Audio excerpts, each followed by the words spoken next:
Hello, ladies and gentlemen. Welcome back to the Absolute Zeros podcast. Tonight, we are jam-packed full of stuff to talk about. We got Star Wars Visions, the Hawkeye trailer, Marvel's lawsuit for the rights of Avengers characters, the animated Super Mario Bros. Cast is revealed, and so much more. All this coming right now.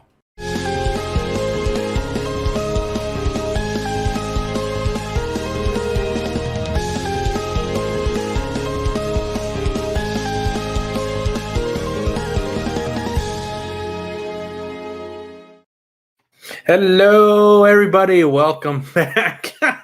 Welcome back to Absolute Zeros podcast. I am Josh. With me tonight, we got JC in the house.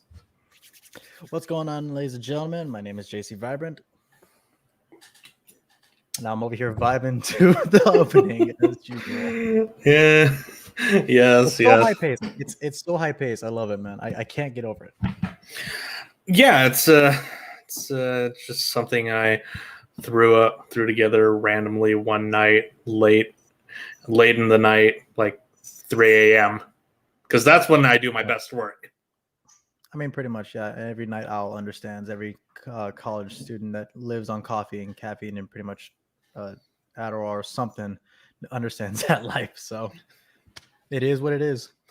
That it very much is. So how you been doing, man? It's been a few weeks. How was Fan Expo?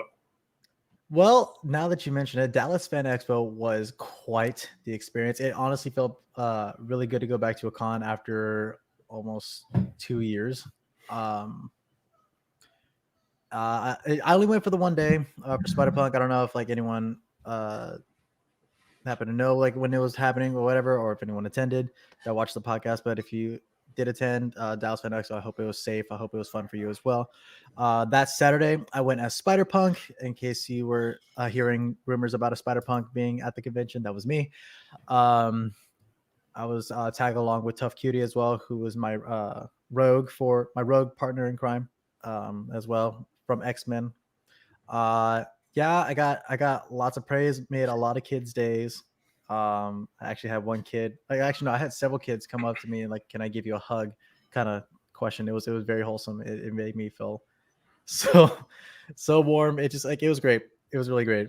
Red carpet was great as well. Met a lot of good Marvel cosplayers. Got some badass art. I really wish I had gone home with a lightsaber, but it's fine. But you know, Ultra Sabers, they're usually overpriced anyways. Yeah, I wouldn't buy from Ultra Sabers if I had a gun pointed at my head either way.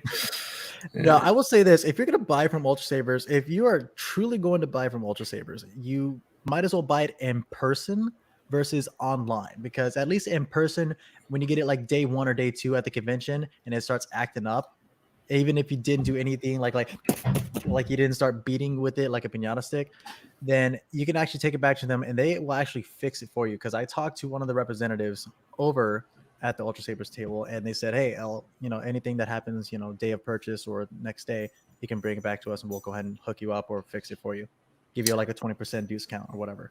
Yeah, definitely go with buying in person. As well, because buying online from Ultra Sabers is not fun. Sometimes you gotta wait months just to get an email saying, "Hey, we had to cancel this because there's not enough in stock and not be able to get it from overseas and whatnot." So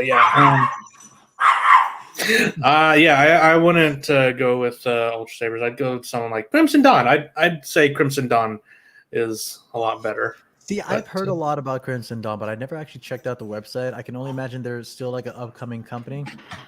Yeah, and they're at least a few years in, and they got a pretty good website and a pretty good selection of saber hilts and all sorts of various different designs. Yeah. And they even have a lot of designs in stock right now, which is really good. All right. Yeah, I'll definitely check them out. Crimson Dawn, hell yeah. Yeah, definitely. Okay, so Oh, this week has had a plethora of different topics to choose from. I picked the very worst. The very worst I picked. So much has happened this past week. I honestly can't believe that it was a week that happened. I honestly feel like it was like a whole month of like BS or news that was just coming out left and right. It's ridiculous. Mm-hmm. Yeah, we didn't do an episode last week because I didn't really feel like there was too much that happened during the week. So one or two things this episode are going to be translated over from last week, like the Hawkeye trailer. But ouch. But first and foremost, I wanted to ask: do you watch Doctor Who? So when it comes to Doctor Who, I'm not really much of a Whovian. I think that's still the term, right? Yeah. So yeah, I'm not much of a Whovian myself, but I am familiar with a good majority of the Doctors. I just know David Tennant, and then the female one, and then old guy, white hair. Peter Capaldi. Yeah, there you go. Yeah, Peter Capaldi. Yeah, I'm just gonna tell you right now, he's always at Dallas Fan Expo every year. He's pretty much a regular. He's a regular. He's great. Love him. Yeah. Love him. He's a treat to see in person. Matt Smith. I also know Matt Smith as well. Yeah, Matt Smith. Love him. The reason I bring it up is because we have had some interesting news that not a lot of people were expecting this past week, and that would be the fact that that Russell T Davies is sorry, I'm just so in shock. Russell T Davies is going to be returning to Doctor Who as the showrunner starting next season. And for those of you who don't know, Russell T Davies is the dude. He is the mastermind behind the revival in 2005, back when the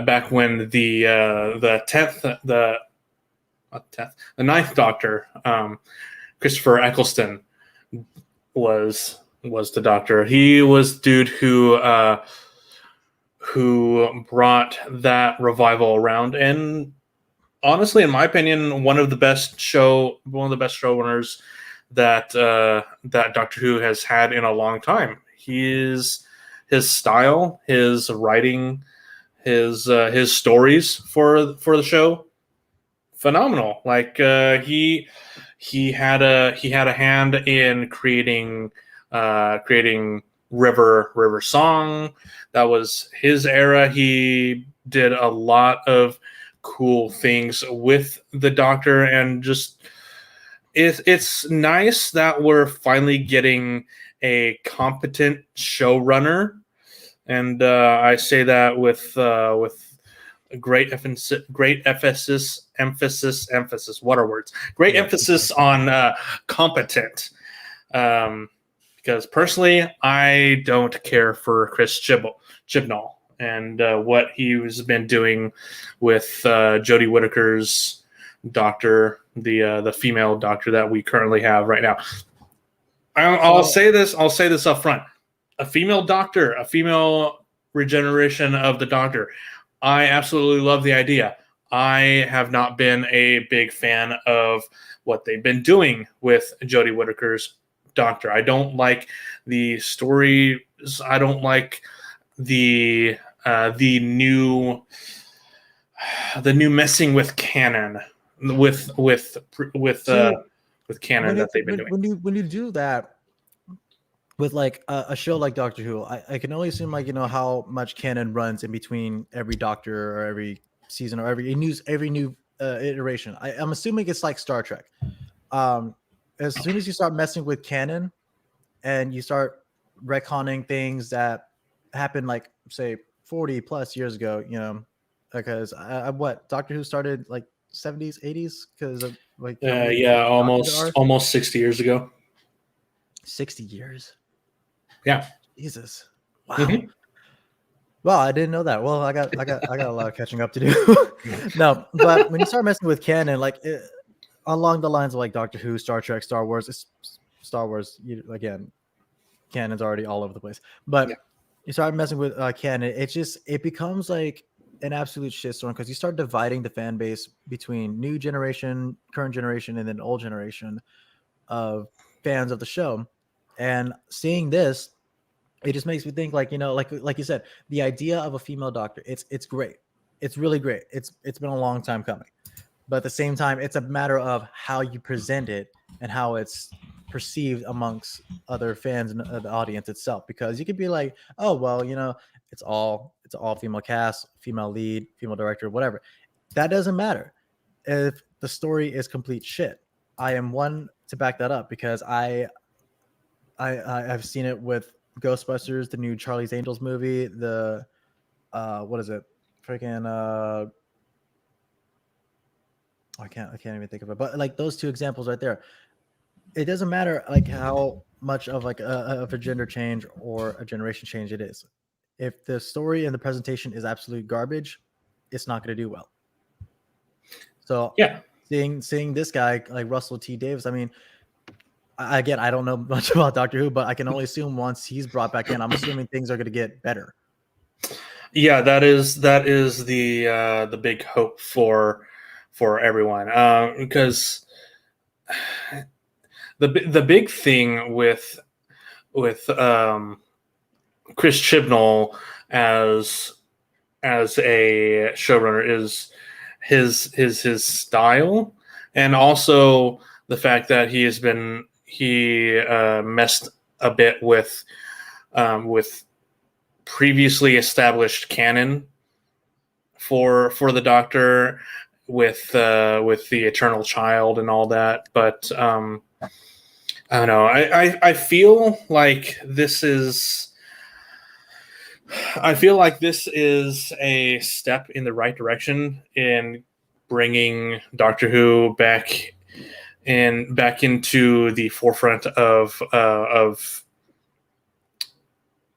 I think it's a little arrogant to say greatness, but greatness, because Doctor Who has been really fun all throughout the past four iterations of the Doctor with Christopher Eccleston, David Tennant, Matt Smith, and Peter Capaldi. They've all been great. They've had their ups and downs, sure, but they've all been fantastic in the role. And Jodie Whittaker is all right. Her take is different.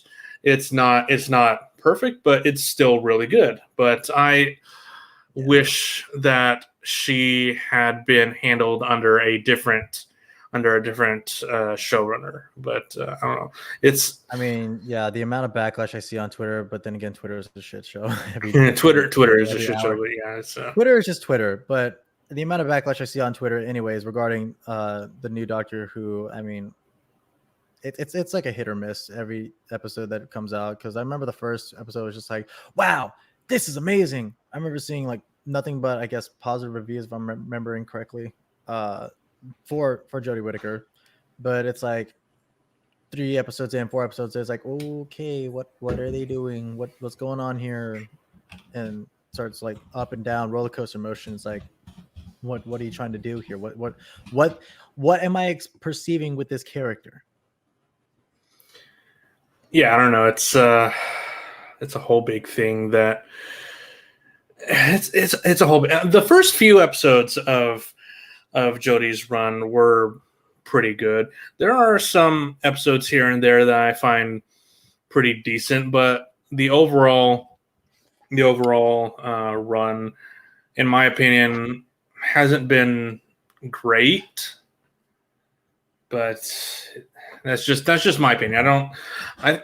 I think Jodie Whittaker is a fantastic actress. I just think that that the studio and Chris Chibnall didn't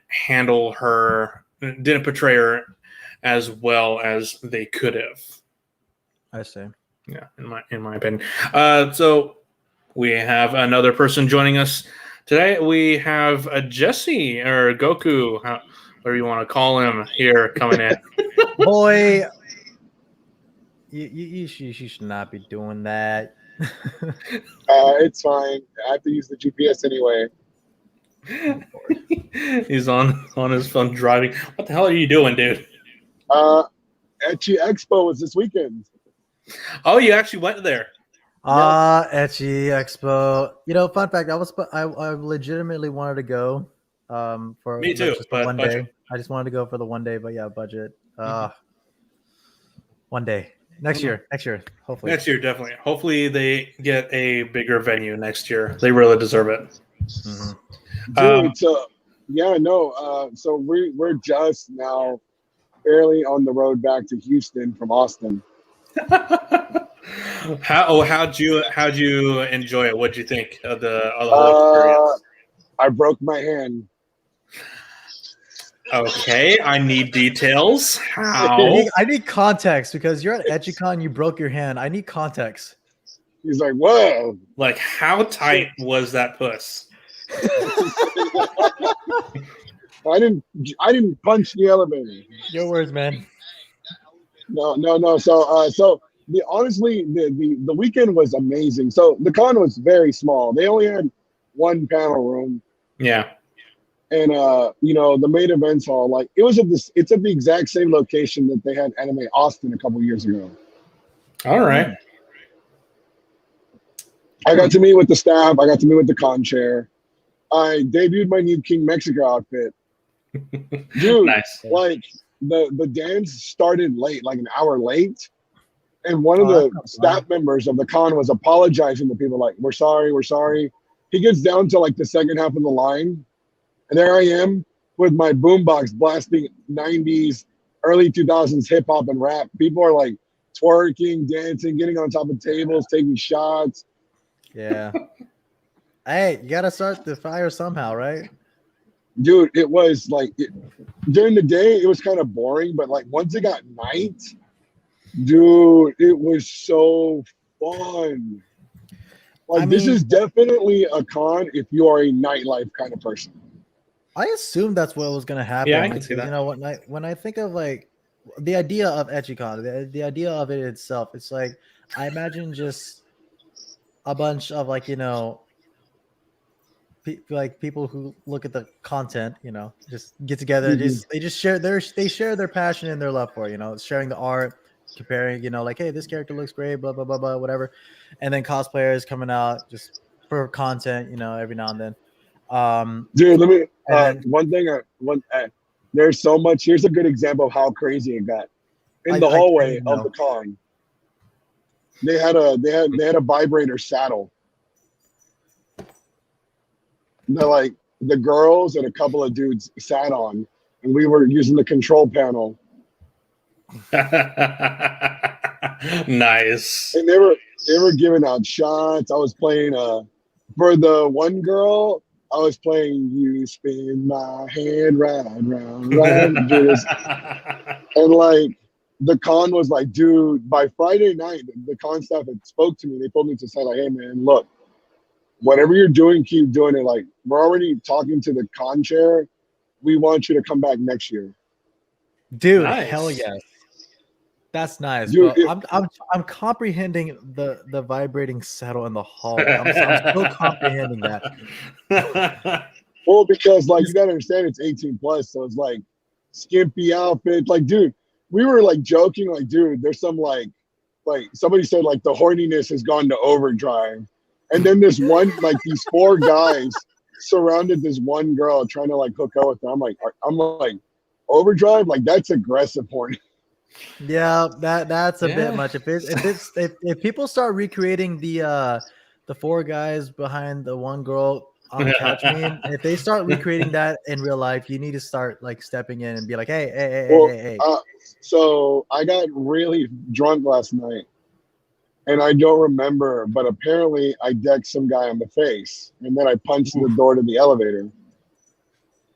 Because apparently there was, I don't remember what exactly happened, but we went to like a VIP party because they were inviting a shit ton of people, and there was a guy being a creeper. Apparently there was a creeper, and I got mad and I punched him. I mean, well, creepers got to be punched. I mean, that's why That's what I expected out of a convention like that. You know, I'm assuming there was like underground creepers just trying to get their, you know, their quote unquote fancy on. Yeah. But We obviously, you know, there's going to be a lot of people. right. No, it was. I mean, there you have your occasional creeper, but overall, everybody was kind of respectful. It was fun, dude. Like, it's very like, it's a lot of adult stuff, but it's still like, it was amazing. Like the con was so much better. It was like 180 degrees, much better than I thought it was going to be doing. Like, I didn't expect it to be like that good. Indeed, like, I thought it was going to be Galaxy okay, Queen. but I didn't expect it to be great. Yeah, I've been one thing I will hearing say stories. though, just I will say though, like I'm gonna do an official review of the con tomorrow, but I'm gonna give the con like a 9 out of 10. Oh yeah, yeah. Anything? If anything, I wouldn't have expected anything lower than a 10 out of 10. The only reason why I give it I don't think it was perfect, because the hotel, the venue itself, which is not in the con doesn't really control that, but it was significant enough to affect my experience. I forgot we have a comment section. I forgot. That's where I pulled. I heard her. Hold on. That's where I pulled her up. Pixelation. I heard it was nothing but debauchery. Inhale my dong, enragement child. I had two panels. I had karaoke Friday night, and I had terrible fan fiction today. That's why we're leaving so late. And what? I need to know what, like, the amount of furries stuff. What I need to know. Not as much as you would think. Really? There were like maybe 2 furries. Wow, that's surprising. But the amount of lewd cosplays. You would think that I can believe. Some lewd furries. I mean, I assume everyone of all the lewd culture would be there, but no, but it was mostly like succubuses and like, cosplays where the girls could like wear, like, dude, like some of the panties that some girls. This one girl wore panties where it looked like her shit was just flossing. Kid. Let's see. Going next year. How about yeah. I am really glad that this con happened. We need more 18+, more adult focused cons. We really do. I mean, I have no problems.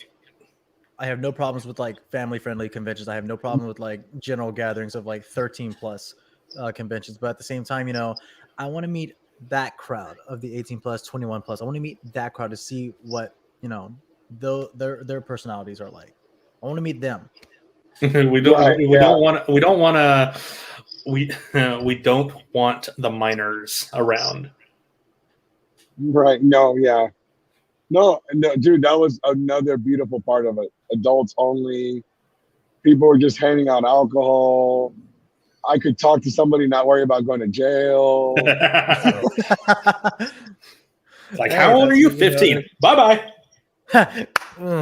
See you. Suddenly I don't know English. Dude, it was Nintendo. amazing. No Nintendo habla español solo. And fan fiction was packed today. On Sundays, you would think like panels were like dead ass empty. No, it was packed, dude. Wow.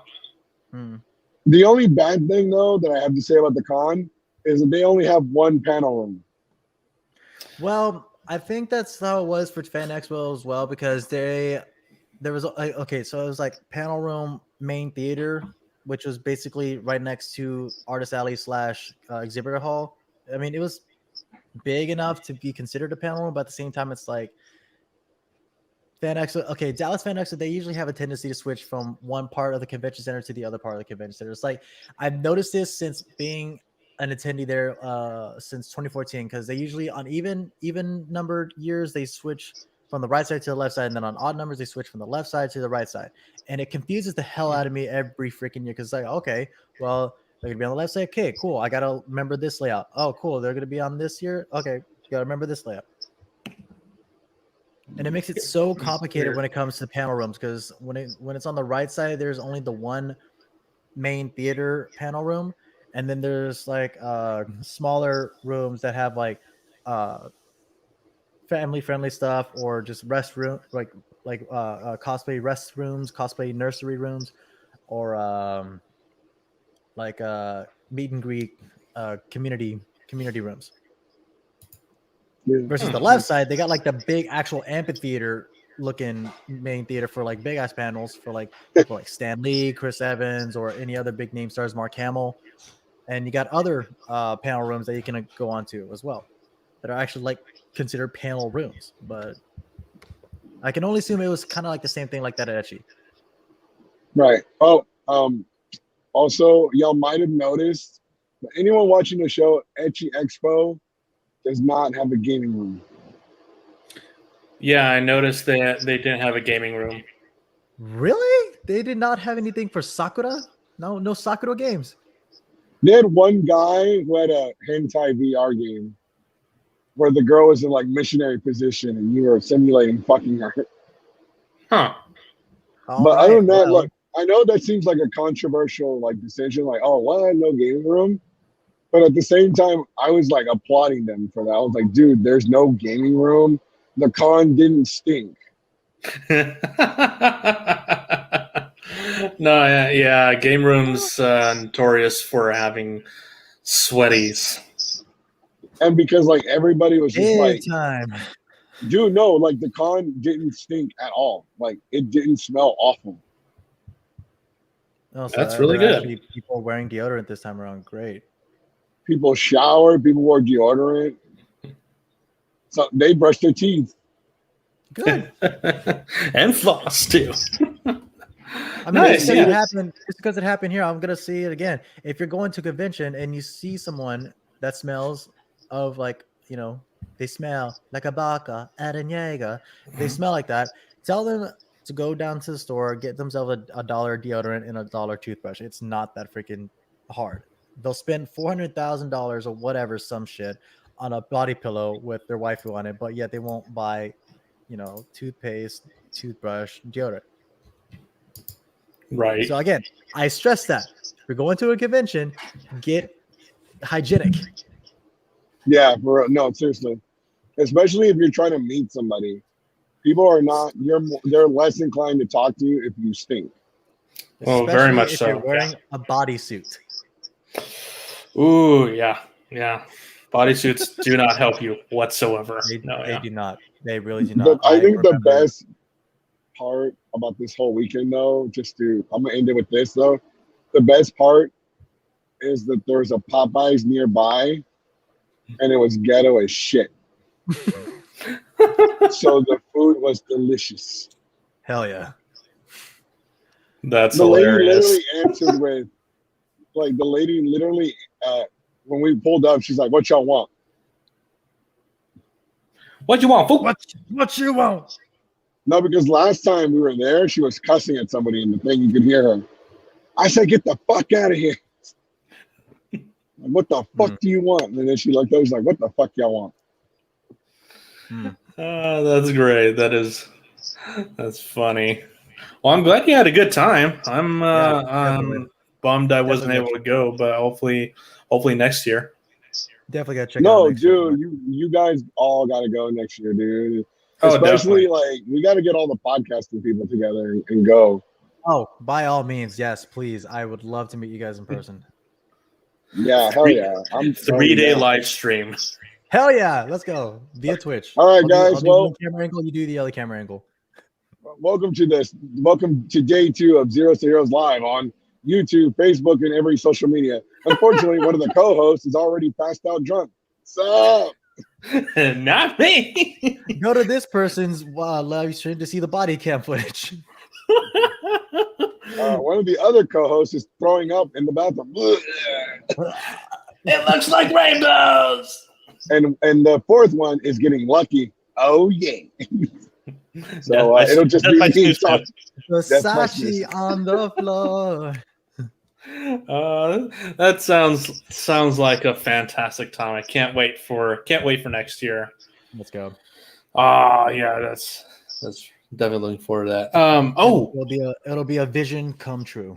Definitely. So I was just reminded about this from James here. Did you guys see the Cowboy Bebop opening? That's right. Yes, that came out yesterday, right? Yeah, it came out yesterday. Oh my. Okay, so yeah, let's real quick. Let's talk about that. Like that opening for Cowboy Bebop. Chef kiss, like mega chef kiss. Like That was like seriously, God-tier. what else other than Tank would they have been able to put in front of Cowboy Bebop? It would Answer: have been nothing. insulting. It would have been insulting. Like if they did not do Tank. Yeah, cool. I can understand them maybe trying to do a remix. That would have been really cool for them to do a remix, but actually have the original song, the original OP of Tank in front of Cowboy Bebop, just with updated visuals, live action visuals and whatnot. I am all here for it. Honestly, it's like anyone who had doubt about the Netflix adaptation, I mean, I'm pretty sure that just blew all expectations and blew it out the window. Like, I'm pretty sure those doubters are now a fan and they're on board. Yeah, I wouldn't say that, but yeah, a lot of people are definitely on board now. It's a breath of fresh air to see people who aren't pathetic weebs. I'm so glad y'all clarified because I was about to I was going to ask, is it an opening for the live action? Yeah, the live action opening. Oh, I haven't gotten to see it yet because I was at the con and I was doing stuff. I'm surprised you didn't see it at the con. Dude, there was so much shenanigans going on. Shenanigans. Oh, goodness. It's great. It's basically a live action, almost shot for shot remake of the animated opening. Okay, that sounds cool. Yeah, I'm definitely going to watch it once I get home. Oh yeah, it's super hype. I love that. I love that we're clearly seeing now the fact that the studio and the creators of this live action adaptation really love really care about the source material. Right. Yeah. I have a question. I don't know if this is one of your topics for the day, but did you see the guest lineup for the Super Mario Brothers movie? Yes. Yeah. Yes, we did. Yeah, we can move that up a bit. I had it set down lower, but I had it set down lower, but that's fine. I mean, there's a lot to talk about. We have a whole ass 5-course meal. There is a lot to talk about. We can also. It's fine. It's fine. We can switch things around. I can switch things around. I have so when you text me last night the subjects, I was already drunk. Yeah, 4:00 in the morning. It's like hell yeah.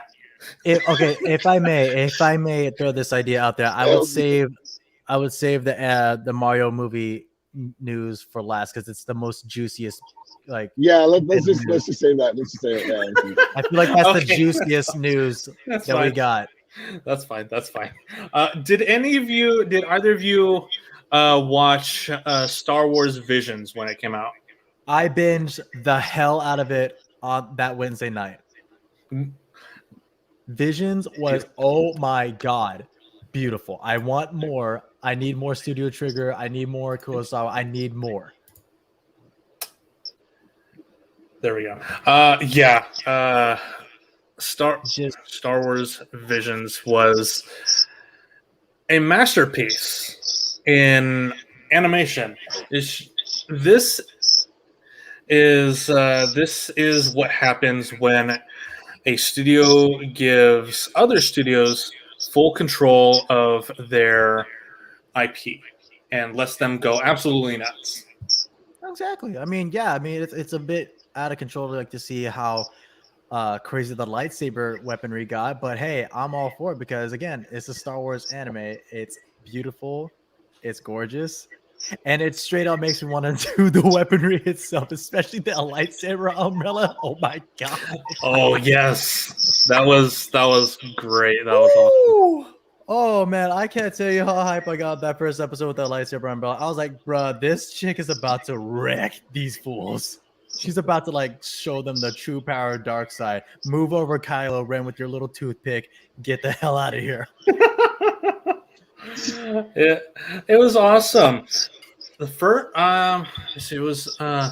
I think it's the first and the last episode that are, in my opinion, homages to Kurosawa and his films. Because you got the black and white element, you got the Seventh Samurai, Lone Samurai, Ronin Samurai. Yeah, I mean, because like the beauty of it was like, you know, looking at behind the scenes for The Mandalorian with Jon Favreau's interview, he was deeply inspired with Kurosawa's work, doing the whole like cowboy western, like samurai lone wolf kind of story, and he brought that element, that classic element that made Star Wars what it was in the original trilogy, into The Mandalorian with Din. So seeing how the first episode took off, and like you said, the last episode, it really reminded me of the fact that, wow, if it wasn't for Kurosawa, this would not happen. None of the Star Wars shit would have ever happened. And it's a complete love letter, and I deeply love that. I love the animation, I love the story, I love the character design, I just love the characters. Again, it's I need to watch it again. Did you watch sub or dub? I did my first watch through with dub. I'm going to rewatch it in sub. The dub is pretty good.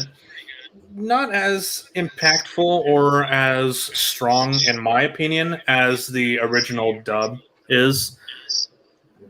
Because the Japanese voice actors, oh, of course, absolutely amazing, and the English voice actors do a really good job as well. Did you know Simu Liu's in it? Yeah, Mr. Shang-Chi is in there. Oh, it's great. It's beautiful. I was completely blown away when I saw the credits. I was like, Shang-Chi. Dude, they have a massive amount of talented voice actors in this. It's really phenomenal. Let me see. What was your favorite episode? Well, I mean, obviously, like God tier, it had to be the first episode. But I mean, overall, I really wasn't expecting to love this episode so much, but it's the one with the bunny girl. that episode, like it really connected to me. I love the element of like divided family members. I love that element. You know, like outsiders taking on the family heirloom. I like that because it's like, this is okay for me. It's like, this is what Rey should have been. You know, like like being respectful and everything. But it just feels like, you know, everything about this episode, that was what Rey was. But again, it was so beautiful. The family element, it just really connected to me, and I honestly loved the animation style. It was freaking good, man. I honestly would put that amongst like my top 3. Yeah, I love how each episode is the studio's own unique animation style, and a couple of studios have 2 episodes each. Have 2 episodes as well. Like I think Trigger had 2 episodes. Trigger had 2, and I think who else had 2? It was I have to actually look this up. My favorites were this one, the old man one. Oh yeah, and the Ninth Jedi. Bastard. That cheeky bastard, I love him. Yeah, cheeky bastard. I think Science Sato had 2. Okay, yeah. The Ninth Jedi is one that I've seen a lot of people raving about because it has fantastic lore, it has amazing action, and it's something that people really want to see more of. Even though none of these episodes are canon, we really want to see more of the Ninth Jedi. Oh yeah, like I honestly I enjoyed that episode. I mean, I think that's the one where the girl was in charge of taking the lightsabers to the other Jedi's. Yeah, this is the one where we actually get to see a lightsaber blacksmith, basically. Sabersmith, I think that's what they called Sabersmith. him. Yeah, lightsaber sabersmith. The concept behind this is that he's able to make different types of lightsabers, and the color of the saber is determined by the wielder. Oh yeah, that's the one. Yeah, that Yeah. one also was my favorite. That I think that'd be my number 2 because I like the idea of like whoever possesses the lightsaber itself that determines your color. Because again, if I remember correctly, blue is someone who's more strong with combat. Green is more intact with the force. Purple is like a little bit of both dark and light. White is just pure. Like there's like I no think dark so. or Yeah. light. Yeah, and I liked the fact that in the beginning, her saber color was undetermined. They So it's gave just they gave an undetermined lightsaber color, and that was really cool. honestly, like that's just so great lore wise because you gotta think about like how authentic Sith crystals are made. They actually like corrupt a crystal, and then there's the synthetic red crystals, like that most of the Inquisitors have. Yeah, yeah, it's a lot of lore in this episode. A lot of stuff that we really want to see throughout. More of from these episodes. I wish there were more episodes. I wish some of them were a lot longer too. Yeah, because like each of them were roughly like 15, 18 minutes long, if I'm not mistaken. The longest one was roughly 18 minutes, I believe. Yeah.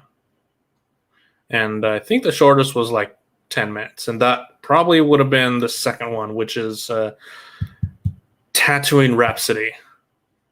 Ah, the Idol episode. I The love the that Rock one, Band the Idol episode, Freaking Rock Band. Honestly, That was great. a lot of people have been saying that that episode is pretty weak. It's for kids, but I think it's pretty fun because who would have ever thought an episode revolving around a rock band would have been hype as hell? I mean, I guess it's the whole thing about, you got movies like Pitch Perfect or High School Musical or other musical-esque movies, and then TV shows like Glee, Empire, and then, again, High School Musical, the series, whatever, that revolve around musical elements itself. So I guess people were not wanting to see that when it came to a Star Wars anime. They just wanted to see more dark or light themes regarding the Force and stormtroopers and somewhat. But I personally liked the change of pace regarding seeing it being more music based, because it was, again, it's something that I was not expecting out of Star Wars itself, but I thoroughly enjoyed it. Yeah, I did go back and listen to the full song, both English and Japanese. Yeah, it was great. I like the idea of I like the idea of seeing a cool band performing for Jabba. Oh yeah, the fact they got Tamura Morrison as well to come back for Boba. Mm-hmm. Yeah, that's more than likely he was already. Sorry, I was gonna say like more than likely he was already in the ADR booth recording some stuff for the Book of Boba Fett. Yes, which I cannot wait to see this Christmas. Exactly, but at the same time, someone did point out, I think a couple hours later, because Tough Kitty actually pointed it out to me on Twitter. Someone pointed out that Boba Fett was drinking boba tea.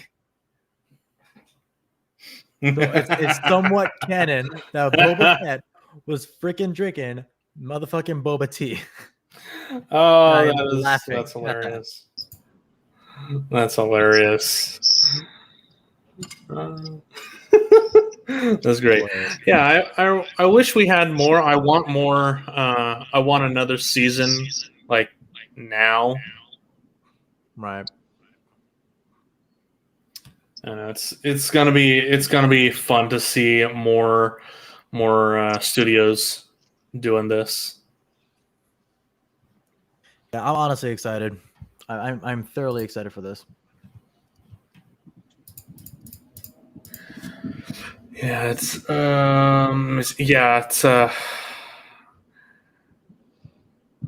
it was a great change of pace. It was definitely a great change of pace, and really interesting to see Star Wars in anime form. Yeah, like I really want to see a Boba Fett episode. Like I thought we were going to be getting that this time around, but apparently not. So hopefully we get more of Boba Fett. Probably next Well, season. maybe if you nag them enough, they'll be like, hey, give me my Boba Fett episode. Wink, wink, nudge, nudge, clicking the gun. Like if not Tamura, they can always get D Badly Breaker. Right. Like the dude already has a Bad Batch going for him. Yes. Looking forward to season 2. Yes, that's gonna be epic. Oh my god. Okay, so next thing I really want to talk about is something that came up last week. So I know it's a week old, but I wanted to see if you guys had any thoughts on it. That being the Hawkeye trailer. Honestly, the Hawkeye trailer, I was expecting to be like more spy-ish, but I wasn't expecting it to be like a Christmas thriller. So it's Die Hard. It's pretty much Die Hard. Yes, it's pretty much freaking Die Hard except Marvel. But yeah, I'm looking forward to this. Mostly because I think the rumor is that Vincent didn't. I'm gonna butcher his name. Vincent D'Onofrio. His Kingpin is coming back. D'Onofrio. There you go. There you go. Say, I told you I butchered his name. I'm sorry. If you. Yeah, I hear that his Kingpin is coming back, and that gets me excited because if it's true, then yeah, Kingpin is existing in the MCU, and he's gonna do business with Hawkeye or come across Hawkeye or something because that's what the rumor is. Like the guys coming after Hawkeye and his family or whatever.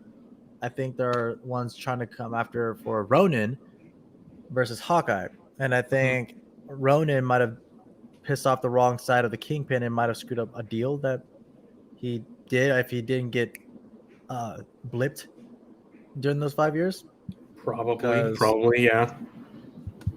Yeah, because like the amount of like kills that Ronin was getting in for Endgame, during those 5 years, I can only assume the criminal underworld was like, well, not necessarily like thriving or taking over, but it was strong. Yeah. This comment right here from James. Vincent is Kingpin. Yeah, I agree. Yeah, his portrayal of Kingpin in the Daredevil TV shows was phenomenal. So yeah, I really hope that he comes back as Kingpin in this, and hopefully we get Charlie Day as Matt Murdock sometime in the future. Charlie Cox. Charlie Cox. Charlie Day is Luigi.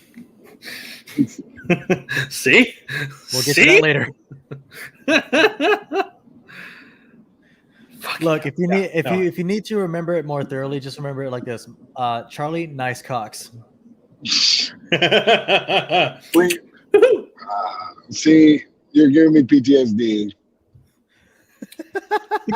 One of the things today at Terrell Fanfiction, I had to read Mordecai and Rigby hook up with Drake and Josh from Drake and Josh. Oh God! Like every sentence in that fan fiction had the word "dick" in it at least once. Ugh.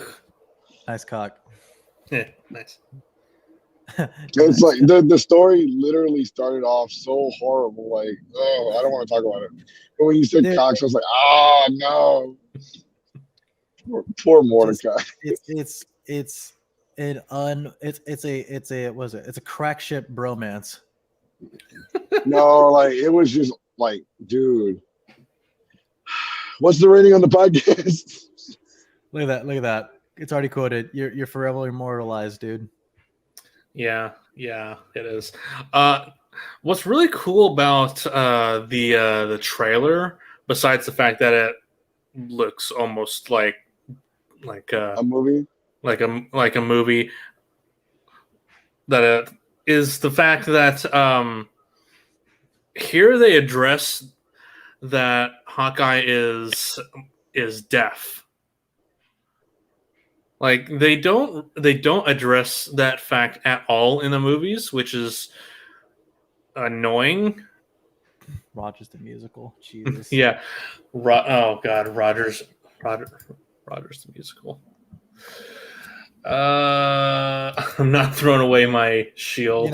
Someone in a group chat that I'm in mentioned the fact that Bucky and Sam like actually paid for tickets to go see Rogers the musical. Really? They didn't like sneak in. They didn't like sneak in or try to ruin it whenever. They legitimately bought tickets. Like that's the theory. Oh, okay. Yeah, I could see that. Sam more than likely bought the tickets and just brought Bucky along. Just be like, hey, bud, look, we're gonna go see your history in musical form. And Bucky's just gonna like sit there and just cringe and just try to be as introverted as hell in the seats. It's like, that's not what I wear. That's not what I did. No, that's not what happened. Oh my God, no. It's like the episode of Supernatural where Sam and Dean watched their life story by those teenagers. Oof. Yeah. Or the Avatar play, the Ember Island performers. Jesus Christ. the Ember Island play. There you go. My favorite one. That was my favorite one. Because like, am I a dude? Like, did they get a big muscular guy for me? Like, yeah. They nailed it. I'm expecting the person who's playing Broadway show Bucky to have the arm on the wrong arm. Oh, that'd be hilarious. That'd be absolutely hilarious. I was actually going to ask y'all about that. I was going to ask y'all about the whole because somebody had because I don't know that much about Hawkeye, and somebody had mentioned that it looked like he had a hearing aid. Yeah. That's why I was mentioning that they're finally addressing that he's deaf. Yeah, he's got a hearing aid in his left ear. See, that's crazy though, because the only thing I knew about Hawkeye was from like the movies and even in the cartoons, he's not deaf either. Yeah, they don't really address it that well in most other mediums besides comics. No, I mean, even Deadpool in the comics was more friendly towards Hawkeye's like hearing inability, because he actually did learn sign language and be like, hey, so and so, like, this is what I'm saying for you, Hawkeye. But again, like, this is, I don't know how they're going to explain this, or they're just gonna act like it's always been there. But that'll just kind of be cheap if they say it's always been a thing for Hawkeye. But my only theory is maybe that during the events of Age of Ultron, to try to cash more in on like how Age of Ultron did happen,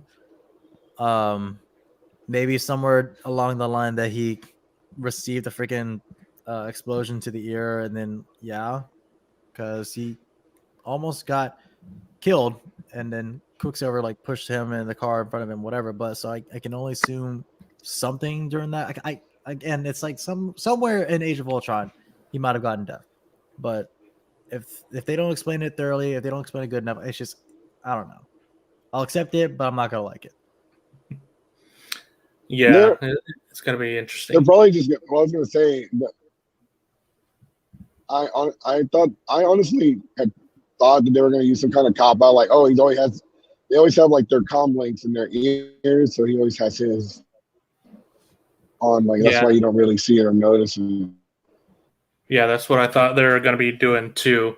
It could also be that it is something that has been progressively getting worse over the past few years for him. So Probably. just starting to be visibly noticed. I don't know. Endgame probably could have happened somewhere. Or they could turn him into a dick. They could turn him into a dick, and he could be like, "Oh, the Avengers always say the same shit over and over and over. I'm Tony Stark, Captain America, language, and just like it's a joke. It's just a joke." I mean, keep in mind, Hawkeye as a character only, from what I remember, only has like a total of 52 minutes of screen time during the entire course of the MCU. 52 minutes. Yeah. Versus like everyone else that has like hours among hours. Yeah, that's how sad. Hey that's guys, how underused he's been. I'm gonna get off because the signal out here is trash. Okay. All right. Sounds good. But thanks for coming on. All right. Sorry. You're good. Have a good one. I'll see y'all next time. Later. See ya. Bye. No, but more than likely, they're probably just gonna act like it just happened or somewhere. I don't know, but we'll see. We'll see when it comes out. Yeah, it'll be interesting to see. Continuing with Marvel and Disney, did you hear anything about this lawsuit that Disney has going on right now? So I did hear about this. I was pretty shocked that morning. I woke up and I saw like Marvel MCU trending. Steve Ditko. I was like, oh, okay. Is it like, celebrating Ditko's life? And then I read the topic. I was like, wait, what? So I read this. Yeah. So I watched, I think it was a Cosmic Wonder or it was a comic book cast that was talking about it. But comic book cast or Cosmic Wonder was talking about this. And it was comic book cast. They were talking about this idea of once like the whole idea of like public domain, because Disney as the mouse, Mickey Mouse, he actually should have been public domain like 30 years ago. Mm-hmm. Almost 30 years ago, he should have been public domain, but Disney pushed for Mickey Mouse to stay under their rule for copyright reasons for like an additional like a couple of decades, whatever. But seeing this and then hearing that Spider-Man rights are going to be expired in public domain or whatever, or going back to Steve Ditko estate come 2023, it has me worried about like what's going on with the Marvel Cinematic Universe and Marvel Comics as a whole. Because then, like, if the Ditko estate wins, and they get all the rights back to Iron Man, Doctor Strange, Captain America, I'm assuming Black Panther. I forget the list, but like basically everyone that's an Avenger in the MCU right now. Those rights are going to revert back to Ditko, and there's people saying, oh, well, they're just going to go ahead and like turn around and sell it to the highest bidder. So that way people like Universal, Dark Horse Comics can actually earn the right for that superhero and all the characters that go along with it. And therefore, like, hell, DC could get Spider-Man, DC could get Iron Man, DC could get Doctor Strange. Yeah. So, what's going on with this is yes, the rights to Marvel characters are coming to a close soon, and Disney is trying to sue to keep the rights for themselves, because they're very popular characters, and if they lose rights, they won't be able to make any movies about them anymore or TV shows or anything. So they're trying to countersue the creators, the comic writers, artists, such as the Ditko estate, the heirs, Thanks for sticking around, Pixelation. Oh, bye, James. The descendants of writers like Don Rico and Gene Colan. those individuals are trying to reclaim the rights to Marvel characters like Doctor Strange, Black Widow, Hawkeye, Captain Marvel, and many more. So Disney is trying to sue them, or I should say countersue them, to keep the rights so that they can keep making merchandise, TVs, films, and all that. So it's gonna be really interesting to see what happens with this, because if Disney does lose this suit, which I don't really think they will, because Disney has like a bajillion tons of money. But if they do, then we're going to be losing a lot of popular characters in the future, and I'm not really sure how that's going to affect the MCU or any TV shows that they have going on right now. I mean, it really would kill the vibe. It would kill the mood entirely if they just completely get everything for those characters. Because like, again, you got future Marvel projects coming along the way, and those would be a bust. They would have to start from scratch and try to work their way around it, or act like everything that happened for the past 10 years did not happen in the MCU, or just try to start a whole new MCU. And then like future games like Spider-Man 2 for Insomniac, that's not going to happen. Spider-Verse 2 won't happen. The She-Hulk's, I'm assuming Hulk is involved in this, or no? Probably. Let's just go ahead and assume. She-Hulk series won't happen. Armor Wars won't happen. Ironheart won't happen. But you got other superheroes like Deadpool, Miss Marvel, Ghost Rider. I'm assuming that's safe. They would be still be able to be used by Marvel itself, but it's just, again, I feel like God rest Steve Ditko, but his heirs, I feel like they're just being greedy, because they see as like, oh look, like highly popular IP that we could use and sell to the highest bidder, or we can make money off of it ourselves. It's like, I'm pretty sure Steve Ditko didn't. I'm not speaking on his behalf, or I don't act like I know him, but I'm pretty sure that Steve Ditko didn't want anything like this to happen, because he just wanted to bring a love of characters, as well as Stan Lee, towards people of different backgrounds. They just want to be able to tell good stories with great characters. So for this to happen, it would just be an absolute slap to the face to the legacy of Dick.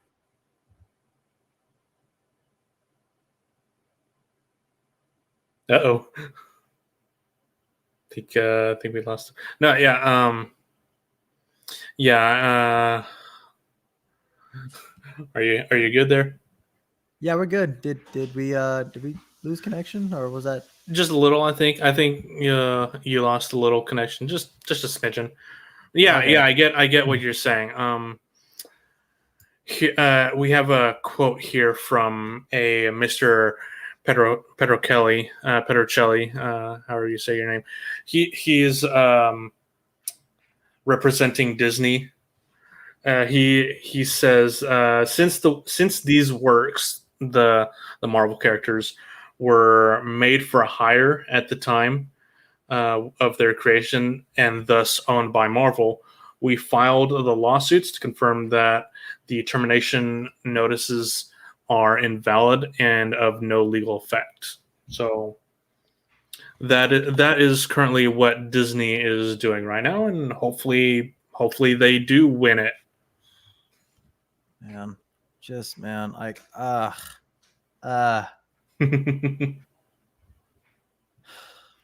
it's gonna be an interesting battle to watch. Well, we're in it for the long run. That we are. Oh my god. So next thing I really want to talk about is Daniel Craig. So I don't really know how to start. So, Daniel Craig is going to be in his last James Bond movie coming up this fall. So, yeah, it's 25th movie in the Bond franchise. No Time to Die. And I think it'll end well. I personally think Daniel Craig is a really good James Bond, and I'm sad to see him go. But it's time for not its time, but every iteration ends at some point. So hopefully they end with a strong note. And the title of this is Daniel Craig on whether female James Bond should be cast. He's not saying a female James Bond shouldn't be cast. He's saying let me go down. He's saying here we go. The answer to that is very simple. There should simply be better parts for women actors and actors of color. Like, why should a woman play James Bond when there should be a part just as good as James Bond, but for a woman? He's not saying that a female can't play James Bond. He's just saying that we should have another character in the universe that is just as good as Bond, but for a female. Yeah, I mean, it's like, it's not like trying to completely change the canon or the continuity of James Bond as a whole. It's just trying to give an additional chance for women or actors of color to play a role that's as iconic as James Bond. Because again, I don't mind the idea of a female James Bond or a female colored James Bond, but at the same time, it's like, I want to see something new. I want to see like a 008 or 009 or something. I want to see a different version other than just another iteration or a different take on James Bond, like a 007. Because again, the number itself, 007 could just be anyone. Anyone could be 007. Mm-hmm. Yeah, as shown in this new movie, since it's passed to a new character. Yeah. But fun fact, I've never actually seen a James Bond movie ever in my life. Really? Never. Wow. I've never seen Sean Connery. I've never seen Daniel Craig. I've never seen what's his freaking name from the early 2000s. Pierce Brosnan. Pierce Brosnan. Yeah, there you go. Here's how I got into 007 or how I knew about 007. It was because my daycare that I used to be at as a child, they had the Nintendo 64 and they had GoldenEye. All right. That's how I knew about 007. It was a fun game that we would play. I had no idea what James Bond was or what 007 was. I just knew it was like, hey, look, GoldenEye, cool, whatever. Then I started realizing that, this is actual movie itself because I saw it at a Hollywood video, Blockbuster, rest in peace. The coming of weeks later after getting introduced to GoldenEye. So I was like, oh, cool, look, it's an actual movie based off the game. Or I started learning the context, like a movie comes first, then game. So I found out about that, and then there was The World Is Not Enough. I played that on 64.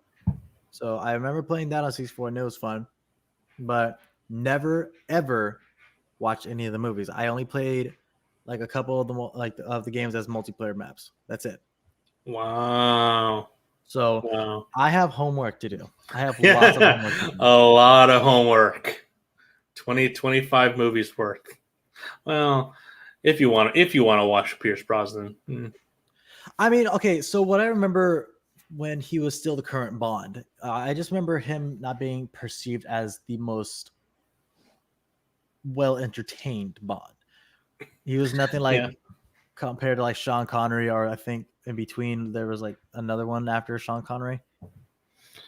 I can't remember that. Yeah, Brosnan's movies weren't great. Like visual effects were not that good either. But to be expected. It was early 2000s. Yeah, it was. Yeah, it's early 2000s. I mean, you had the Matrix, for God's sakes. Yeah. So yeah, I don't know. Personally, my favorites have always been Sean Connery and Daniel Craig. I like the more modern take that Craig has been doing. I like the different takes on the characters and the villains. So it's gonna be interesting to see what they do next. Hopefully, I would really love if they have another James Bond. Like if they continue with James Bond, I really want to see Idris Elba take up the role. Yeah, I remember seeing the article regarding Idris Elba taking up the mantle as Bond. I would love to see Idris Elba like slap, dab, fucking like kick ass as James Bond. Hell yeah, I would love to see him. Oh yeah, he's an amazing actor. You don't see enough of him in the MCU. Some of his best work, Pacific Rim. Some of his best work. Also, Luther on the BBC on Netflix. I think it's still on Netflix. Luther is a fantastic drama, fantastic cop drama from the BBC. Yeah, his latest role as in the Suicide Squad. That was, I'm pretty sure that was like a good. That was a good thing. That was honestly a lot of fun for him. That was hilarious. So yeah. And having Idris Elba as Knuckles coming up as well. I forgot about that. I'm looking forward to seeing that's gonna be interesting because I actually can see him playing Knuckles. Or see him voicing. Everyone was like, "Oh, The Rock should be Knuckles," but no. After seeing the news that Idris Elba is playing Knuckles, like, oh my god, it's perfect. Yes, it's good. It's gonna that movie is gonna be great. I can't. Yeah. So yeah, Idris Elba. If you are looking into it, definitely take up the role of James Bond. That's please. For God's sakes, please do. God, please. Another bit of Hollywood drama that I would say drama comes from Johnny Depp this past week. I love Johnny. Absolutely love Johnny. Did he win a case? Did he win another case or no? But he did this. He attacked cancel culture, and I love it.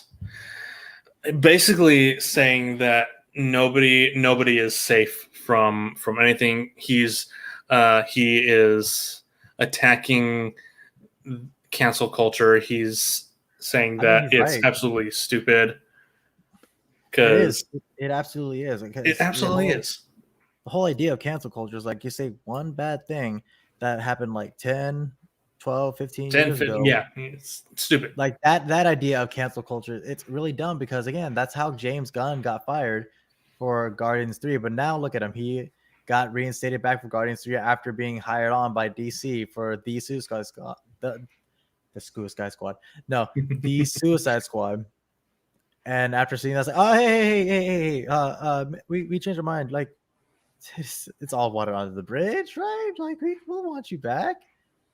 It's like, no, I hate the idea of cancel culture because again, you have to watch what you say, and even on current day-to-day basis, it's again, you don't know who's going to use that against you. Mm-hmm. It's like what my mom always said, like always watch what you say. Yeah, he spoke out at the Spanish festival, and he said it's a complex situation because it can be seen as an event in history that lasted for however long it lasted for. This cancel culture or this instant rush to judgment based on essentially what amounts to polluted air that's exhaled. That's his opinion on cancel culture. Polluted air. So I couldn't be more in agreement with him, because I am firmly behind Johnny in his case against his wife Amber Heard.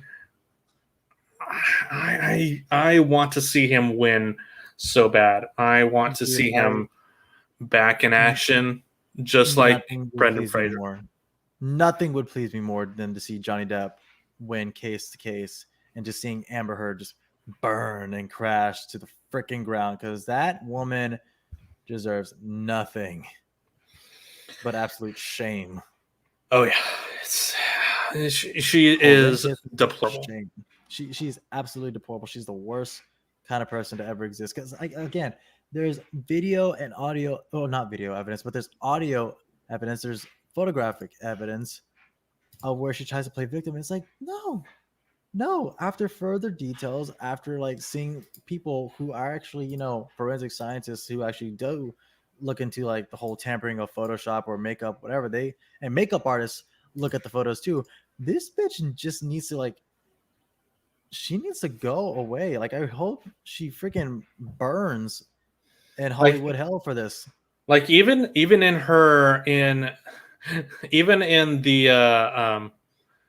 the hearings, you can see her lack of interest. She's eating. She's not. She's eating during the hearings. She's not paying attention. She's very disrespectful. Whereas Johnny over here is like, yes, sir. Yes, ma'am. Yeah. Yes. Because Johnny, he's trying to understand what the hell is going on. What, like, you know, trying to get an understanding of like the whole case as a general, to make sure everything is said correctly or proven correctly. Versus Amber Heard's like, yeah, that's fine. Yeah, I don't really care. It's like, you already think you're gonna win. You're not. Just because you say, oh, I'm a victim, I'm a woman, he hit me, a man hit me, a female, I got the bruises, I got the photos and evidence to show it. I am a kind-hearted person. I can't believe you would not believe me. I'm so kind. I'm so nice. He is a monster behind the scenes. Have you seen him? He gets drunk. He gets abusive. Like, no, shut up. Shut the hell up. Your acting is horrible to begin with. You sucked at Aquaman. You sucked in Justice League. I don't even know anything else past those films that you were in. It's like, who the hell are you to like criticize Johnny Depp? Like, a man that even like past lovers from Johnny Depp's life have came out and said like, no, all of this is wrong. All of the accusations is complete. I think Sally Field was one of them.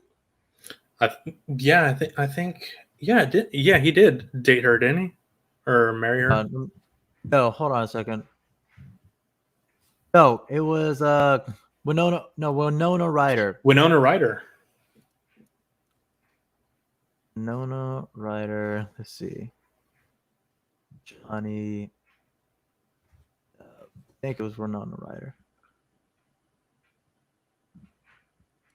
Let's see.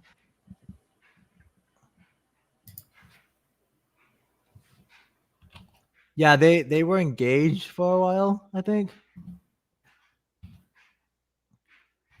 And yeah, even like she came out and said that, hey, Johnny Depp was never ever a monster. He was never abusive. He was like it was a kind spirit.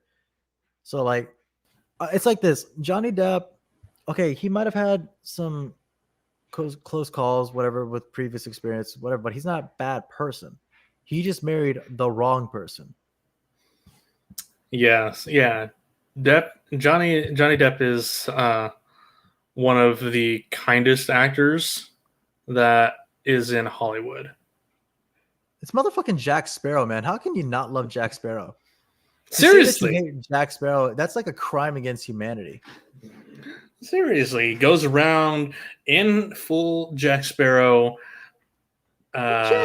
in full Jack Sparrow costume, goes around to hospitals and trying to make kids' lives better. It's just like, how do you get abusive from that? Seriously, no. I don't believe it.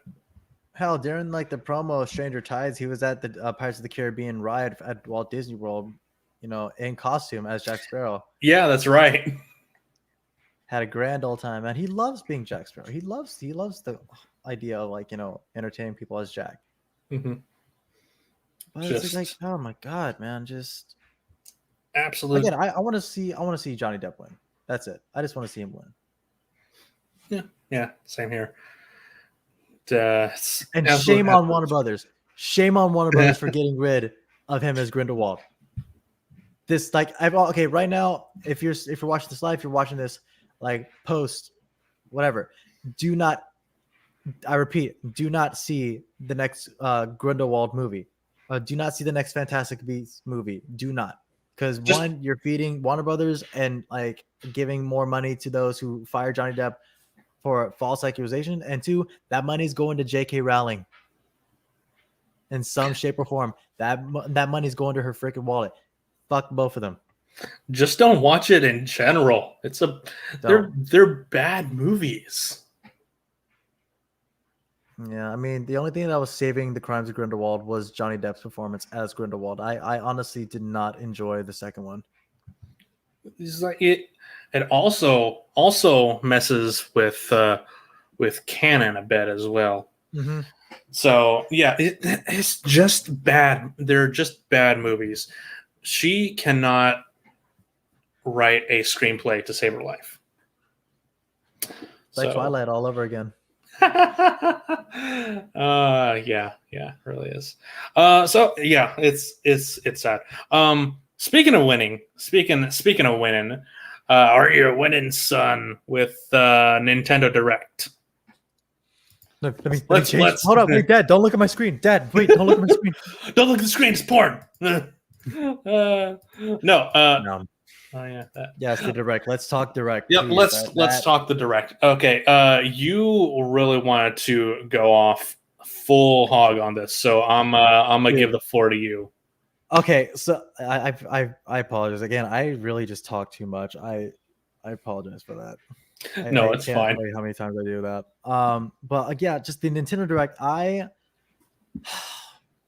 really wish I was one of those streamers who was, well, I mean, not like a big streamer or someone as big, like have like hundreds of thousands of followers. If I had like a couple thousand people watching me, I want to be one of those people that actually, watch people for the reactions for stuff like this, like live stream of game announcement, movie announcement, whatever. Because I want to be I would love to be featured in a compilation.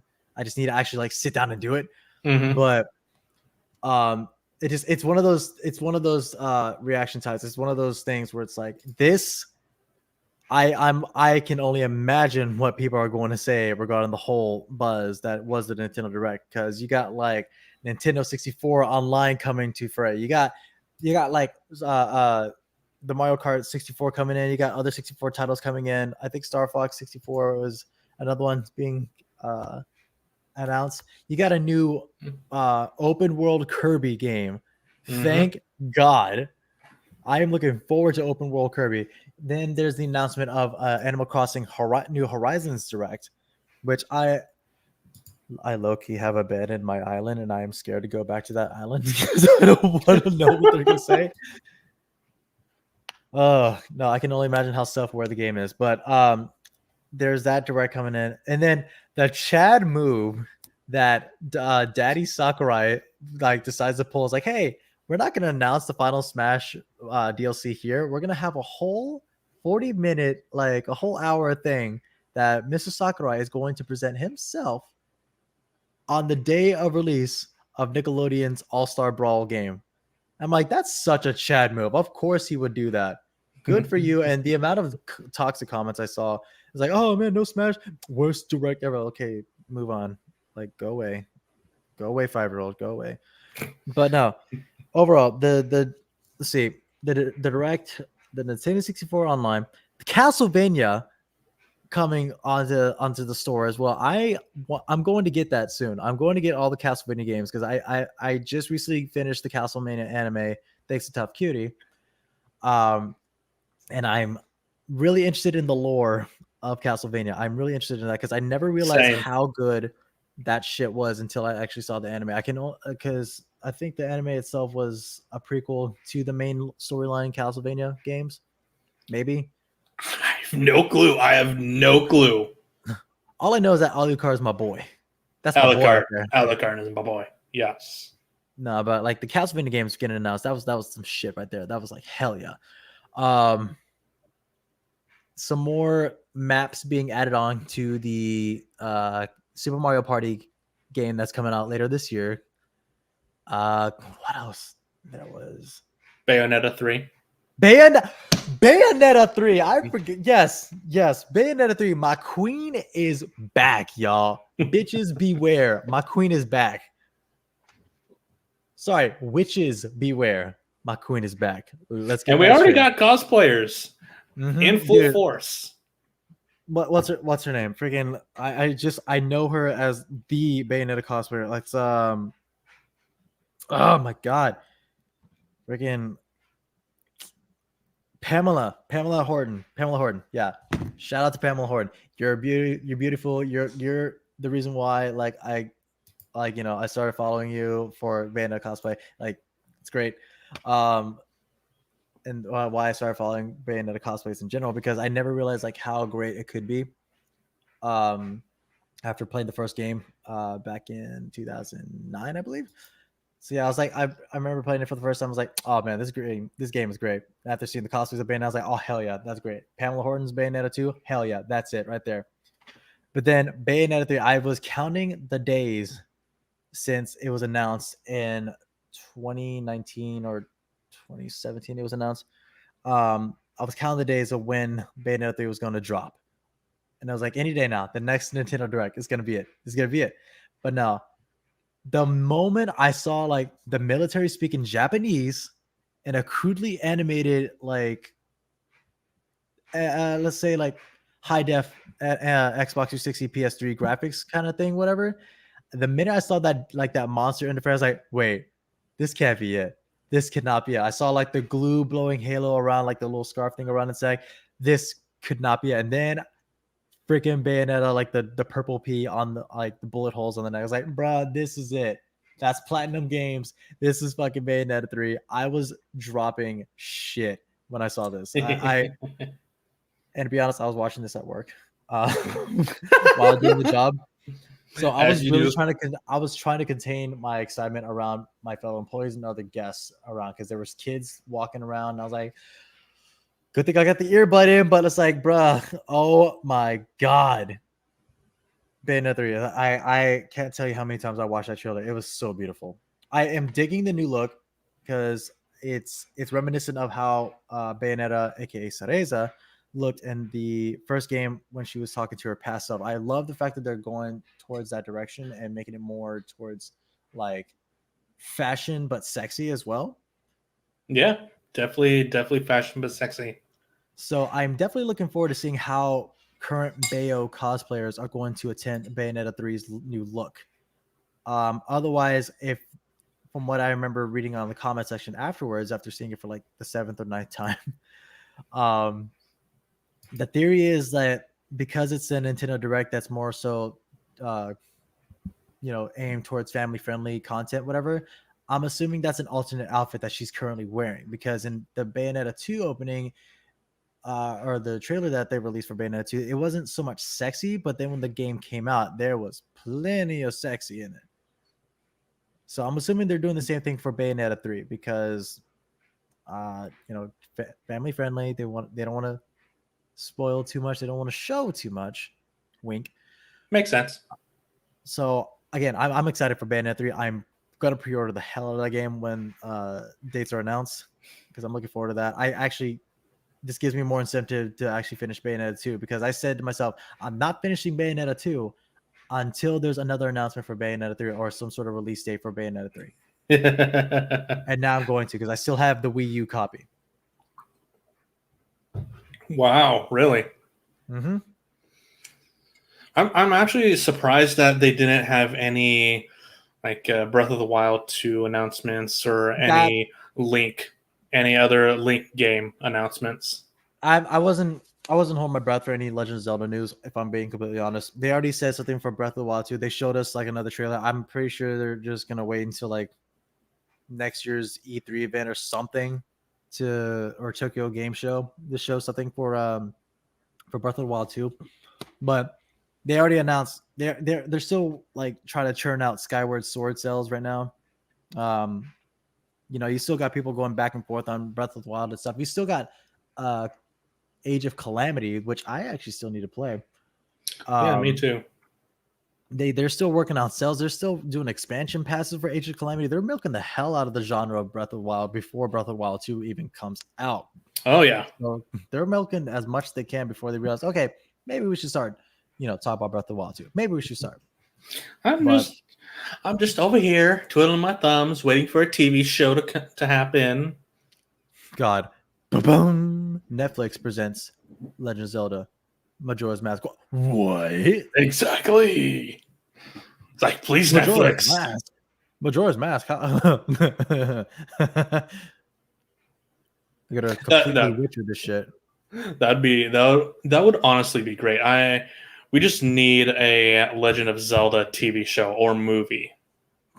No, I would prefer a TV show over a movie, because a movie, you can only fit so much lore of Legend of Zelda into like an hour and a half, hour and a 45-minute, or 2 hour movie. Because with Mario, you can do hour and a half, like the topic we're going to discuss later on. But the Mario movie, no problem. You can bullshit that, no problem.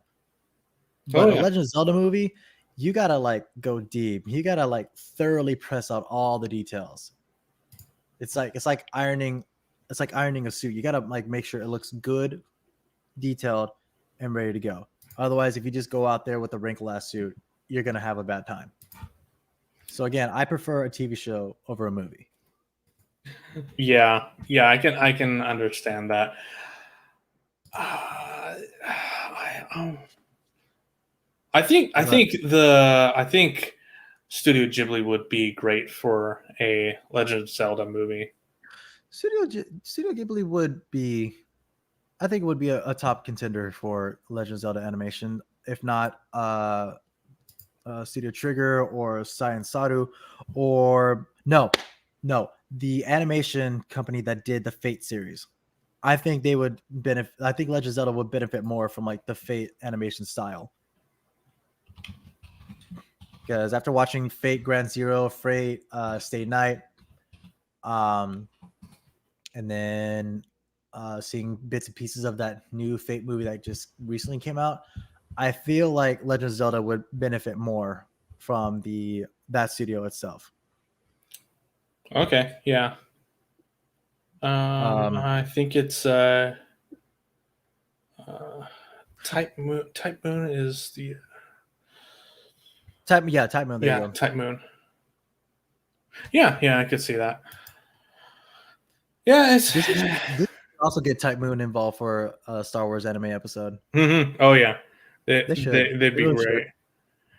I think them and UFO Table too. UFO Table as well. No, it's actually UFO Table that did Fate. My bad. It was UFO Table. I forgot. No, or some. It's one of the two. UFO Table, Type Moon, and the animation company that did the Avatar and Legend of Korra series. They should get them involved as well. Yes, definitely. I would love to see that shit. That'd be absolutely great. Could you imagine some like Avatar-esque level of like Star Wars fighting? Like that would be some shit. That would be some great shit. That'd definitely be pretty epic. Yeah. Thinking of animation and just movies and TV shows. Let's get to it, man. I don't want to Let's talk about it. Let's talk about how much the internet. It's just let's so talk about how much the internet is loving the fact that Jack Black is Bowser, and how much the internet hates the fact that Chris Pratt is Mario. Okay, so this dropped, and wow, the internet went fucking wild with this. Everyone both good and bad ways. Everyone kept saying we want Danny DeVito as Mario. I couldn't have agreed more. But Danny, again, yeah. Seeing that during the direct at work, I was like, oh, and here we are. And I know you've been hearing news about the Illumination. So I was like, wait, hold up. Illumination. Wait, they're going to drop news about it. Are they going to reveal a teaser? Are they going to reveal a poster or something about Mario? Cool. Let's see it. I want to see how Mario looks in the movie. Also, no, here's a voice cast. Seriously, Illumination, the absolute worst company to go with for an animated Mario movie. Oh my god! I mean, okay, you know, I actually will draw the line there. I did enjoy Secret Life of Pets, and I thoroughly liked Minions. I will back up the first Minions movie. Hold on. Okay, so Despicable Me 2. 3 no. I'm sorry. Despicable Me and 2. I like Despicable Me 1 and 2. Great. 3, it's all right. Yeah. Minions was pretty good. It was funny. Was it needed? Not really. Sing. The movie Sing. Fantastic. Sing is an absolute masterpiece. Secret Life of Pets. Honestly, I think only 5 movies have been great through their entire run. I think. Seriously, why Illumination? They could have made their own animation studio. They could have gone out to any number of different people. They could have gone with Warner Brothers. They could have done Universal. Universal more than likely. Warner Brothers, I would have stayed the hell away from Warner Brothers. I honestly would have loved to see them go with Universal more than Illumination. Universal, yeah, if anything. Or if no, never mind. I was gonna say Sony Animation Pictures, but I realized no, they would never. But yeah, like I agree. They should have opened up their own animation studios because I can only imagine what the amount of content they would have produced. They could have done a Kirby movie, a Legend of Zelda movie, a Pikachu, like another Pokemon movie in the same style. If not Studio Mer. I mean, shit. But I'm expecting this movie to be amazing. I'm kind of expecting it to also be terrible as well, but it's probably going to be a lot better than the garbage movie that we got in the 1980s that was the Super Mario Brothers movie. No, duh. Anything's better. Anything as far as a Mario movie is better than that garbage.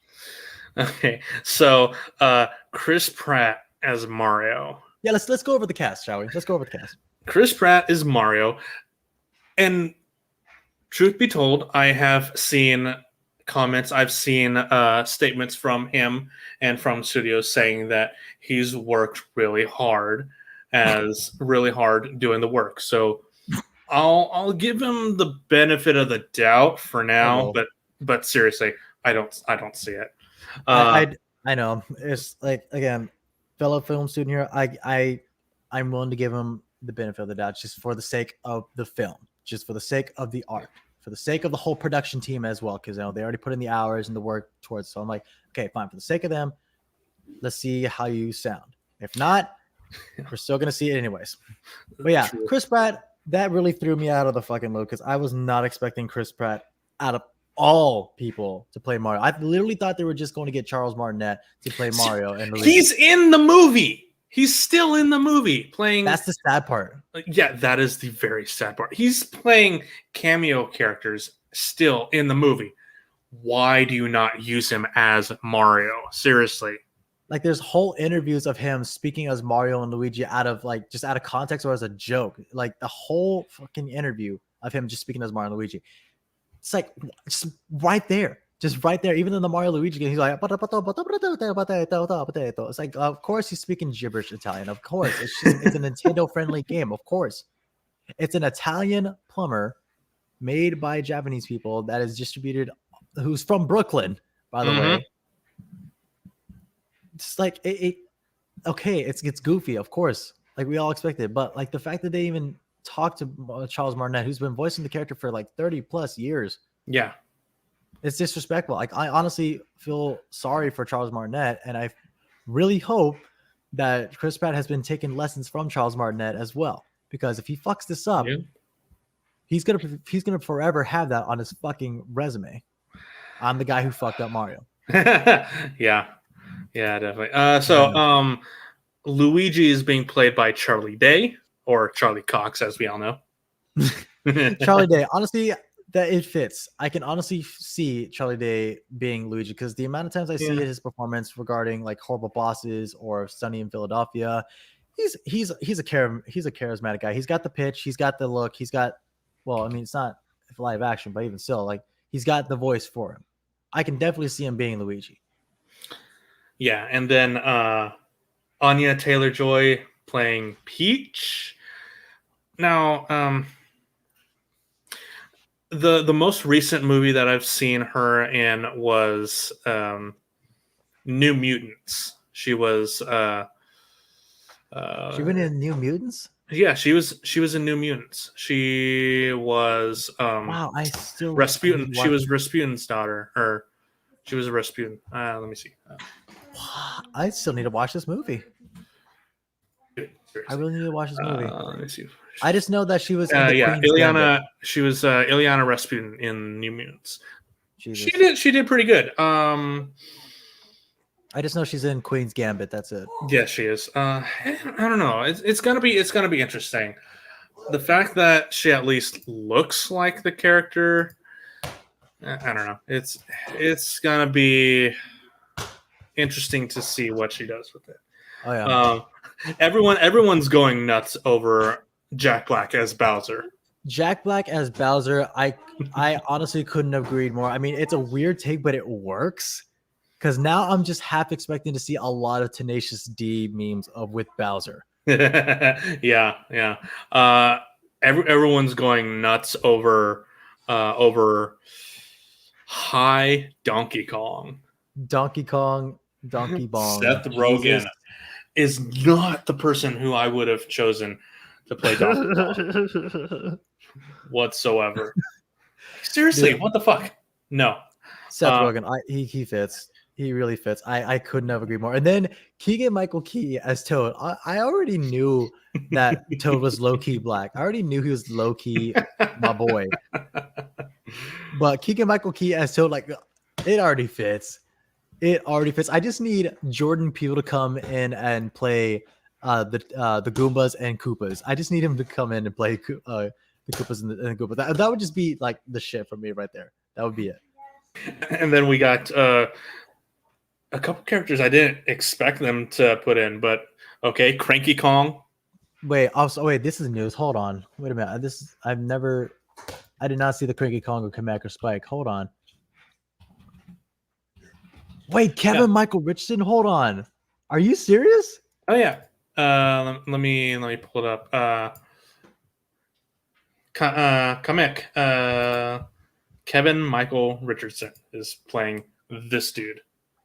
Oh my god, that for Kamek to have such a kind of high, like whiny voice, and then Kevin Michael Richardson, who's known to play voices with a soft, sultry voice, like this dude, like, bruh, that is really going to like throw me off for Kamek.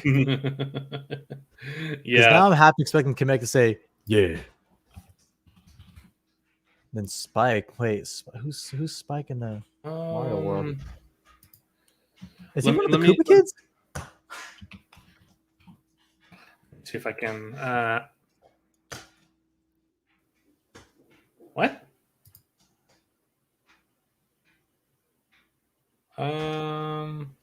The little like turtle looking dude that like throws spiky things at you with the green skin, blue hair. Yeah, this dude. Let me see if I can pull it up. What? Why? Like what?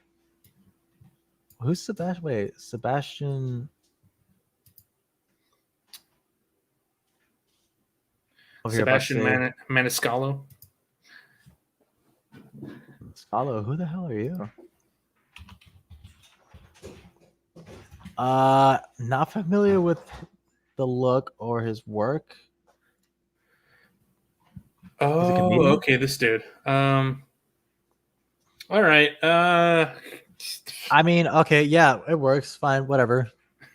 Interesting. Could be interesting. I don't know. But yeah, like seriously, Spike and Kamek are two characters.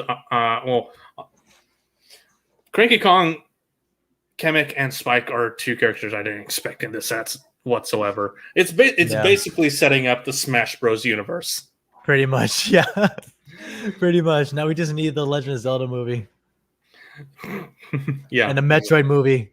And the Metroid. Star Fox. Star Fox, we need the Star. Oh God, furries are gonna Kirby. have a fucking field day with that. Kirby, dude. Kirby is going to be great if it ever became a movie. Freaking Meta Knight. Oh yo. Or just bring back Kirby right back at you. Oh please. King DDD. No, honestly, I did like Charles Martinet is still in the movie as well as like cameo. My theory is that he's voicing Wario and Waluigi. That'd be interesting. I could see that. Because Wario does talk, and he has talked in games as Wario, especially in the WarioWare. What is it? The WarioWare game that came out.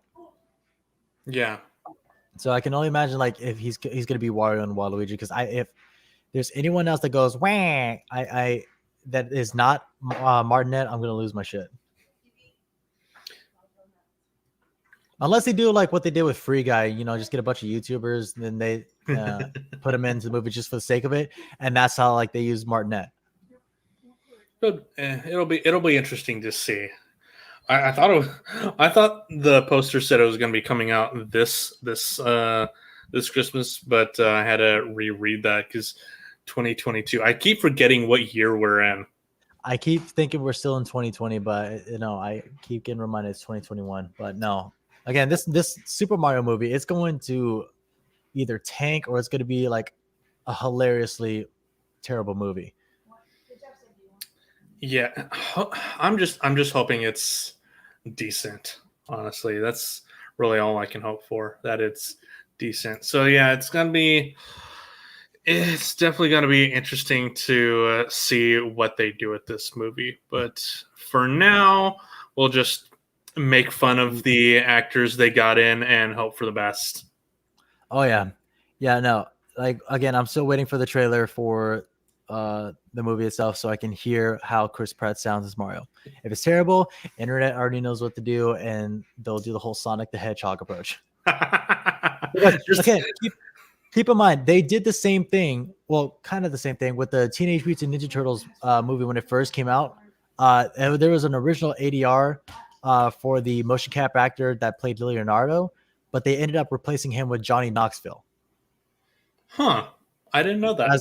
As the voice for Leonardo. So it's not if they can get away with it, kind of like last minute thing for ADR voiceover work for like say a different voice actor, or they can, I mean, honestly, they could bring in like Martinet from Mario if they wanted to, if Pratt freaking is terrible at the trailer.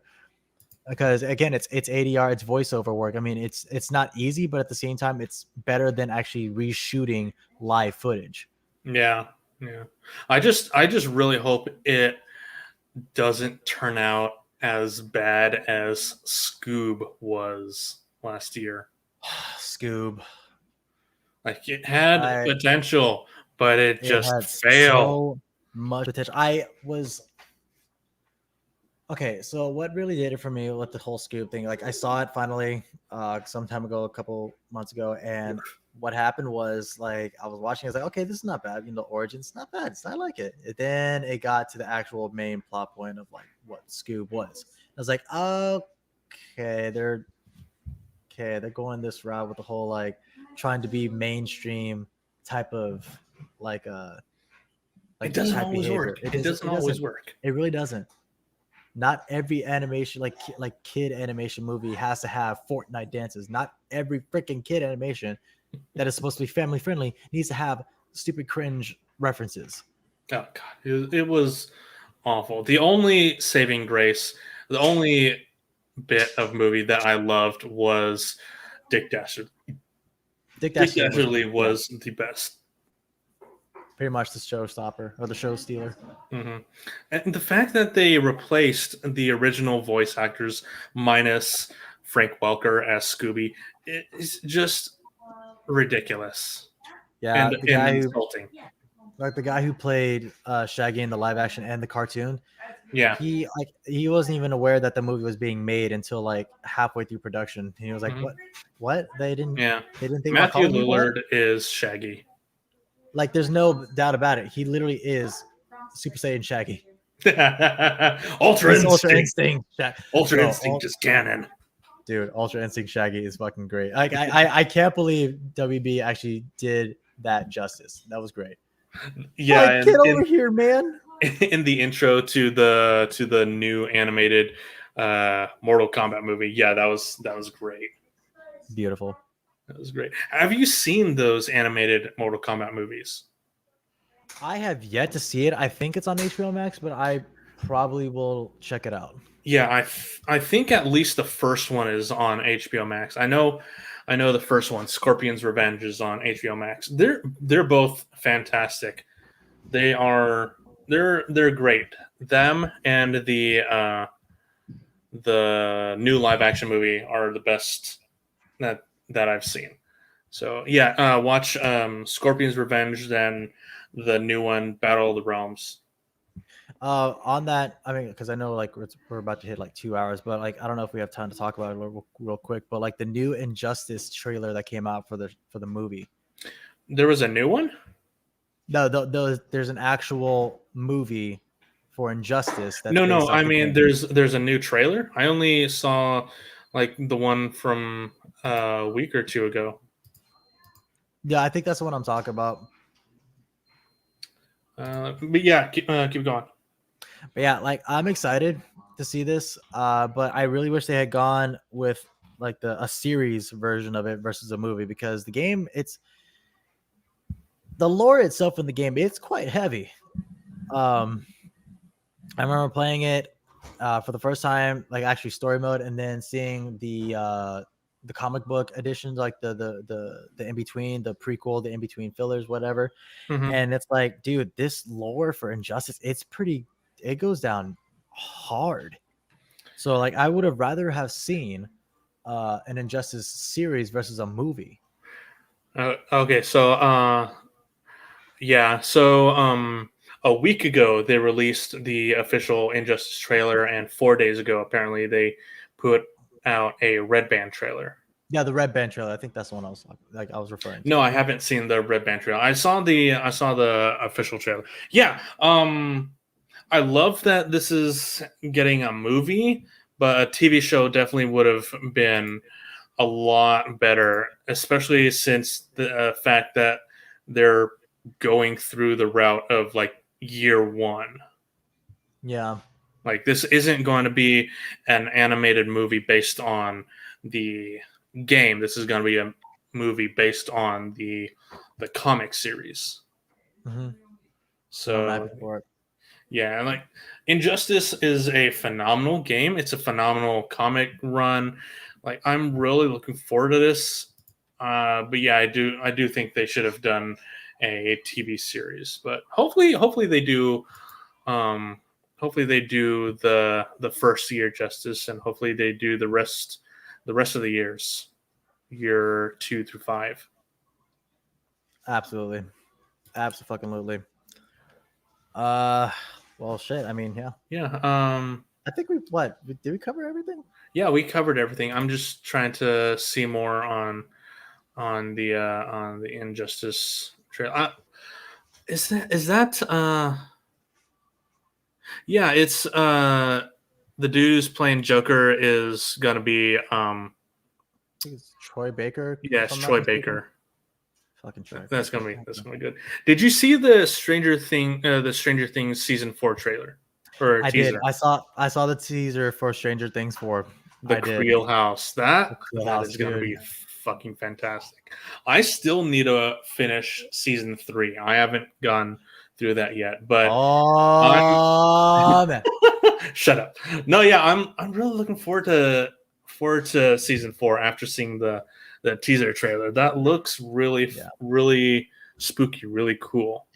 Really it's great. I'm looking forward to it. I'm like getting like actual well, it's not American Horror Story, but like American Horror Story vibes from it, but when it was actually good. Yeah. Yeah, I versus can like the see that. train wreck that they're doing now. Because I only saw the teaser trailer for American Horror Story, like Hollywood breakout thing, whatever. They're doing zombies and aliens, weird shit. I don't know. But yeah, it's gonna be great. I'm looking forward to it. I'm excited to see everyone back. They look so much older now. Yeah, they do. They better put them in high school. Hopefully, yeah. I'm half expecting fucking Pennywise to show up and be like, "Hey there, Richie. Like, you guys are old enough now. Come have fun with me. Come in the sewer. There's popcorn, hot dogs." Yeah, Yeah, I'm really half expecting Pennywise to be there. I wouldn't discount it. All right, so yeah, I think we can end the show there. That was funny. Yeah, we can end the show here. So yeah, man, thanks for coming on. It's been great. Yeah, you said you're moving your schedule around so that you're going to be on this a lot more. So I'm definitely looking forward to that. Than usual. Yeah, more so often. Trying to make sure like I can actually make time for my personal projects itself and as well as D&D, because Critical Role's coming back this Thursday coming up. Well, I mean, as far as an announcement goes, but like I also do a campaign as well with other group members on the Forgotten Discord channel. So yeah, if you ever want to see Discord or sorry D&D shenanigans, yeah, you can check it out there. Yeah. But other than that, yeah, it's gonna be fun. Trying to be on here every Sunday. So yeah, and I don't know if any of you guys who have been watching noticed, but we did this. We multi-streamed this to both YouTube and Twitch. So if you guys are watching on Twitch, let us know what you guys thought. If you guys want us to do this more on Twitch as well, I'd be happy to. But yeah, so far this is just a trial week for Twitch to see how that plays out. So yeah, September. Give us more. We're almost 1,500 subs on YouTube, so that's really cool. So yeah, hopefully you guys did enjoy the show. Hopefully we'll see you guys next Sunday for another episode of Absolute Zeros. Till then, stay nerdy, friends. Peace out. Bye bye.